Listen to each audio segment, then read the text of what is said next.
మాసేన్ ప్రజాబంధ ఆధ్వర్యంలో కామారెడ్డి పట్టణంలో దేశవ్యాప్తంగా పిలుపునిచ్చినటువంటి జైలు బరోను విజయవంతం చేయాలనే దాంట్లో భాగంగా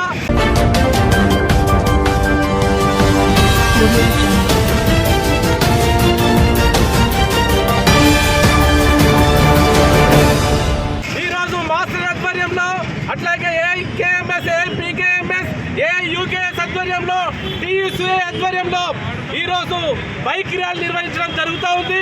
ఈరోజు దేశంలో తీసుకొచ్చినటువంటి నరేంద్ర మోడీ కార్మిక కర్షక ప్రజా వ్యతిరేక విధానాల వల్ల వ్యవసాయ రంగం మొత్తం పూర్తిగా ధ్వంసమై కార్పొరేట్ సంస్థలకు అప్పగించేటటువంటి స్థితిలో నెట్టబడిపోతుంది.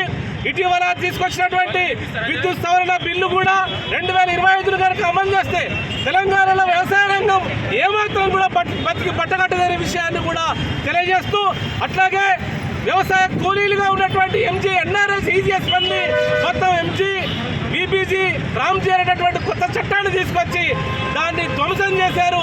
దాని జీవాన్ని ధ్వంసం చేశారు. రాష్ట్రాలపైన పెద్ద ఎత్తున పెను భారంతో కూలీలకు పని లేకుండా ఉండేటటువంటి ప్రమాదం ఉంది. కూలీలందరూ ఇప్పటికే 60 లక్షల మంది ఈ రాష్ట్రంలో ఉన్నటువంటి కూలీలు పట్టణాలకు వలసపోతున్నారు. హైదరాబాద్, బొంబాయి, ఢిల్లీ లాంటి పట్టణాలకు పొట్ట చేత పట్టుకొని వలసలు పోతున్నారు. గ్రామాలు ఖాళీ అయ్యేటటువంటి ప్రమాదం ఉంది.